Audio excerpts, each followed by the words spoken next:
네, 안녕하세요. 이번 시간에는 사단원 주제 9, 19세기의 문화의 발전에 대해서 학습하도록 하겠습니다. 네, 우리가 예술 사조를 말할 때 무슨 무슨 주의, 무슨 무슨 파 이렇게 얘기를 하는데 먼저 첫 번째 그림은 영국의 터너라는 작가가 그린 그림이에요. 네, 두 번째 그림은 프랑스의 네, 모네라는 화가가 또 그린 그림인데 보면은 그림의 느낌이 많이 비슷하죠. 네, 뚜렷한 형체가 있는 게 아니라 순간적인 어떤 빛의 변화 이런 거를 포착해서 그렸다는 것을 네, 확인할 수 있습니다. 그래서 우리가 이런 빛의 변화라든지 자신의 감정 이런 거를 그림에 담은 이런 학파를 인상파라고 해요. 인상파, 뭐 인상주의 이렇게 말하는데 이 모네의 이 그림이 해돋이, 네, 인상, 네, 해돋이라는 작품인데 이 작품이 처음에 등장을 했을 때 사람들이 굉장히 많이 호평을 했어요. 그 당시는 어떤 선의 묘사 이런 거를 좀 잘 처리를 하고 이랬어야 되는데 이게 너무 형체가 없다라고 해서 너네 그 인상을 추구한 거 아니냐 해서 인상파라는 이름이 붙었다라고 합니다. 근데 모네가 왜 이렇게 인상파의 영향을 받았냐면 그 프랑스랑 프로이센이랑 전쟁이 있었다고 했죠. 보불 전쟁 때 모네가 징집을 피해서 영국에 가게 됩니다. 그래서 영국에 가서 이 터너의 작품을 보고 굉장히 감명을 받아서 본인도 이렇게 그림을 그린 거고 인상파의 어떤 대가로서 모네가 지금도 인정을 받고 있죠. 그리고 그 수련 시리즈, 모네 유명한 또 수련 시리즈도 인상파의 그 인상파의 그 학풍을 닮은 그림으로 볼 수 있습니다. 그 다음에 여기 나와 있는 건 고흐의 그림인데요. 제목이 감자 먹는 사람들이에요. 감자를 먹는 사람들의 모습을 그리는데 이 그림을 봤을 때 굉장히 현실에서 당시에 있을 법한 그림이다라는 생각이 들죠. 당시 이 감자는 최하층이 먹었던 음식이라고 해요. 네, 감자를 원래 그 사람들이 별로 이렇게 좋아하지 않았다고 하거든요. 근데 정말 가난한 사람들이 먹을 게 없으니까 감자를 먹는데 감자를 이렇게 먹는 사람들의 모습. 근데 좀 경건한 그런 것도 보이기도 하고 하죠. 네, 이런 어떤 당시의 현실을 반영해서 그림을 그리는 거를 사실주의라고 합니다. 여기는 지금 에밀 졸라라는 프랑스의 작가예요. 에밀 졸라는 나는 고발한다라는 드레피스 사건에서 글을 쓴 그런 사람으로 유명한데요. 근데 이 사람이 쓴 이제 작품들이 있어요. 이제 작품들을 보면은 이게 시리즈로 쭉 있거든요. 근데 이 에밀 졸라가 좀 대단한 게 루공 마카를 총서라고 해서 거의 이제 20권에 가라는 방대한 책을 쓰는데 이 사람이 설정한 게 뭐냐면 이렇게 두 개의 집안이 있어요. 두 집안이 있는데 이제 어떤 사람들이랑 결혼해서 어떤 환경에서 자식이 길러지느냐 유전과 환경에 그런 영향을 반영해서 소설을 씁니다. 그래서 그 20권의 소설에 보면은 이게 다 연결이 돼 있어요. 그래서 여기 주인공이 어떻게 이 소설에 나오고 또 여기 주인공이 또 소설에 나와요. 근데 서로 만나고 막 이래요. 네, 그런데 이 유전과 환경의 영향을 벗어날 수가 없어요. 이런 식으로 굉장히 이제 과학적으로 인간과 사회 변화를 다루잖아요. 네, 이런 학풍 우리가 자연주의라고 해요. 네, 자연주의. 근데 이제 당시 이 사람이 쓴 굉장히 히트했던 소설이 목로주점이라는 소설이 있는데 여기 세탁부였던 여성이 나와서 이제 그 여성의 비참한 비극적인 삶에 대해서 이 소설에서 다루고 있는데 거기 대사 중에 하나가 내 꿈은 별 탈 없이 일하면서 언제나 배불리 빵을 먹고 지친 몸을 누일 방 한 칸을 갖는 게 전부랍니다. 그거면 충분해요 라는 대사가 있어요. 당시의 노동자들의 그 비참한 내 삶에 대해서 좀 알 수 있는 굉장히 현실적으로 이 소설을 썼습니다. 근데 이 주인공도 보면은 뭔가 이쪽에 또 자손이고 막 이래요. 네, 그래서 이게 계속 연결이 되는 연작을 쓴 작가가 에밀 졸라입니다. 그 다음에 여기 있는 그림은 쿠르베라는 사람이 그린 건데요. 쿠르베는 사실주의를 대표하는 화가예요. 사실주의.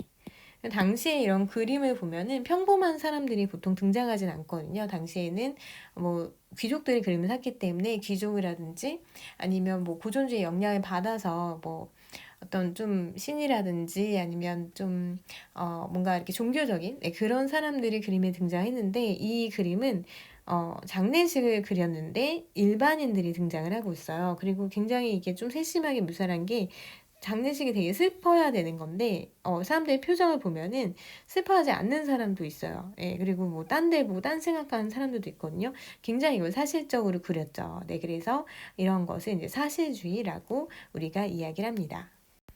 네, 19세기는 과학과 학문이 발달했는데요. 여러분 뭐 아시죠? 진화론, 네, 다윈. 네, 다윈은 우리 인간이 이렇게 진화를 통해서 나왔다라고 하는데 이 진화론의 반대가 창조론이거든요. 네, 종교에서 당시 그 크리스교에서 주장했던 이 창조론의 반대하는 진화론을 주장을 하게 됩니다.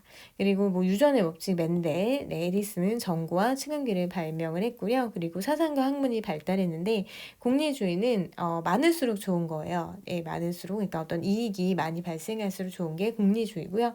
네, 콩트라는 사람은 실증주의, 어떤 통계나 이런 거에 기반해서 연구를 해서 사회학의 아버지라고 불리고요. 뭐 랑케는 객관적으로 역사를 기록해야 된다. 그리고 애덤 스미스는 너무 유명한 사람인데 이제 경제에서 자유방임주의를 주장하게 됩니다. 이 자유방임주의는 개인의 자유를 보장을 하라는 거죠.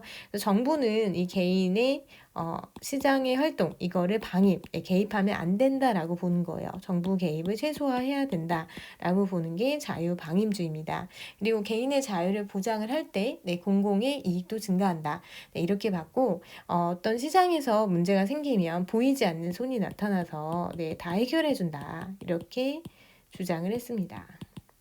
네, 그래서 정부 개입을 최소화해야 된다라고 했는데 실제로 애덤 스미스의 이 주장을 보면은 정부가 그냥 손 놓고 있는 게 아니라 어떤 시장의 불공정성을 유발하는 행동에 대해서는 적극적으로 나서서 규제를 해야 된다라고도 주장을 했어요. 네, 교과서 내용을 정리해 보도록 하겠습니다. 다윈은 종의 기원을 발표하며 진화론 제시했고요. 맨델은 유전의 법칙, 이 레트게는 X선을 발명하면서 엑스레이 오늘날도 촬영하고 있죠. 네, 의학의 발전에 기여를 했고요. 그리고 에디슨은 전구와 측은기를 발명했습니다. 그리고 학문과 사상을 살펴보면 벤담은 최대 다수의 최대 행복을 주장하면서 우리가 어떤 최대 행복을 누리기 위해서는 개인의 이익을 일부 희생할 수 있다라는 공리주의 주장했고요. 콩트는 실증주의, 역사학에서는 랑케, 그리고 경제학에서는 애덤 스미스가 경제에 대한 국가 개입 반대하는 자유방임제를 주장했습니다. 네, 다음은 앞에서 살펴봤던 문예의 사조입니다. 19세기 전반에는 낭만주의가 유행을 했어요. 이 낭만주의라고 하면 감정을 중시하는 거예요. 그러니까 우리가 어떤 그 시민혁명의 바탕이 된 사상이 계몽주의죠. 네, 계몽주의. 계몽주의는 어떤 인류의 그 발전으로 사회가 점점 좋아질 것이다, 발전해 갈 것이다라는 게 계몽주의인데 이 계몽주의는 이성을 굉장히 중요시한 거예요. 인간이 이렇게 생각을 통해서 내 사회가 발전하게 된다. 근데 너무 이제 이런 이성만 중시하게 되다 보니까 이런 거에 대한 반작용으로 감정을 중시하는 이런 낭만주의가 등장을 하게 됩니다. 그리고 당시에는 자유주의도 굉장히 발달했죠. 개인의 자유 이런 거를 중요시 또 했기 때문에 이런 낭만주의 사조가 유행을 했습니다. 그래서 우리가 알고 있는 그 민중을 이끄는 여신, 프랑스 7월혁명 그 그림을 그린 작가가 들라크루아인데 이 들라크루아의 그림 보면은 실제로 여신이 있는 거 아니죠. 네, 근데 이렇게 여신이 이끌었다는 거를 가정을 했고 그걸 바탕으로 그림을 그렸기 때문에 이런 그림이 낭만주의 작품이라고 볼 수 있고요. 또 들라크루아가 그린 키오스 섬의 학살이라는 그림이 있는데 그리스가 원래 오스만 제국의 식민지였거든요. 네, 그 내용을 그린 건데 키오스 섬의 그리스인 학살 되는 모습을 그렸는데 이것도 낭만주의의 작품으로 분류를 합니다. 19세기 후반에는 이제 사실주의와 자연주의가 발달하게 돼요. 왜냐하면 이제 국민 국가도 탄생을 하고 정치도 안정이 되면서 사실을 좀 그대로 봐야 된다. 현실을 과장하지 말고 그대로 보자. 그리고 자연 과학적인 방법으로 사회와 인간의 변화를 다루는 이 자연주의들이 등장을 하게 됩니다. 그리고 여기서 나온 게 인상주의도 있어요. 네, 인상파라고 앞서 설명을 했는데 화가의 주관적인 인상과 빛의 색채, 그 변화하는 빛의 모습 이런 거를 포착해서 그리는 인상주의도 발달하게 됩니다. 그리고 대표적인 화가를 보면은 쿠르베는 사실주의, 아까 그 장례식 보면은 사실적으로 그렸다고 했죠. 그리고 모네는 뭐 인상주의 대표적인 화가입니다. 인상주의라는 이름을 좀 이끌어낸 사람이기도 하고요. 그리고 뭐 디킨스, 영국의 작가인데 문학에서 사실주의 어떤 당시 현실을 잘 소설에 나타냈죠. 그리고 아까 선생님이 설명했던 에밀 졸라, 프랑스의 이런 사람은 굉장히 자연주의 작가죠. 어떤 유전의 법칙, 환경 이런 거에 영향을 받아서 주인공들의 삶이 어떻게 변하는지, 그 자손들은 또 어떻게 삶이 달라지는지를 작품에서 나타내려고 했습니다. 교과서 내용을 보겠습니다. 19세기 전반에는 감정을 중시하는 낭만주의가 유행을 했고요. 들라크루아, 7월 혁명 그린 민중을 이끄는 자유의 여신 그린 작가도 낭만주의 학파에 속합니다. 19세기 후반에는 자연주의와 사실주의가 유행을 하게 되는데 쿠르베와 밀레, 그리고 개인의 인상과 빛의 색채를 강조하는 인상주의 미술이 발달했습니다. 디킨스, 톨스토이, 차이콥스키, 베르디 같은 사람들이 당시에 활약을 했죠. 낭만주의 대표적인 그림, 낭만은 달콤한 느낌과 사뭇 다른데 들라크루아, 대표적인 낭만주의 사람인데요. 독립전쟁 때 일어난 키우스 섬의 학살을 그림으로 표현했습니다. 이 그림 보면은 이렇게 어두운 색채가 사용이 됐죠. 어떤 화가의 감정이 담겨 있는 그런 모습을 볼 수 있습니다. 그리고 선생님이 말했던 쿠르베의 오르낭의 장례식이란 그림인데요. 쿠르베 같은 경우에는 2월 혁명의 영향을 많이 받았다고 해요. 그래서 그 전에는 그냥 다른 사람들이 그리는 그런 그림을 그리다가 2월 혁명이 기억나시죠? 노동자들이나 소시민들이 그 자신들한테 좀 선거권을 달라 하면서 일으켰고 2월 혁명에 의해 공화정이 성립이 되게 되는데 이때를 겪으면서 쿠르베는 사람들의 모습을 현실의 모습을 그대로 그려야겠다라는 생각을 하게 됐다고 해요. 그래서 2월 혁명의 영향을 받아서 이렇게 사실주의 작가가 됐고요. 쿠르베 그림 엄청 커요. 그리고 장례식장에 다양한 사람들의 표정 살펴볼 수 있고요. 그리고 인상주의 미술, 인상 해도지 이게 모네의 그림인데 주관적 인상과 빛의 색채를 중요시했죠. 그래서 이 항구에서 빛과 대기에 따른 변화 모습을 포착해서 그린 그림입니다.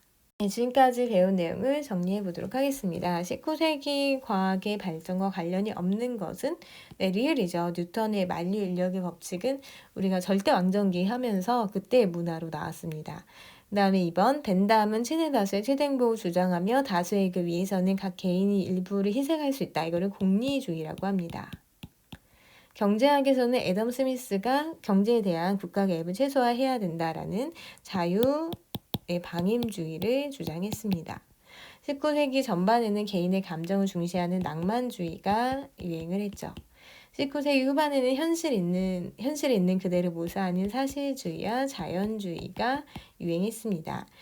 빛의 색채를 강조하는 인상주의, 미술이 발전하였고 모네가 대표적인 작가입니다. 이렇게 해서 이번 시간은 19세기 문화를 정리했고요. 다음 시간에는 제국주의에 대해서 학습하도록 하겠습니다. 수고하셨습니다.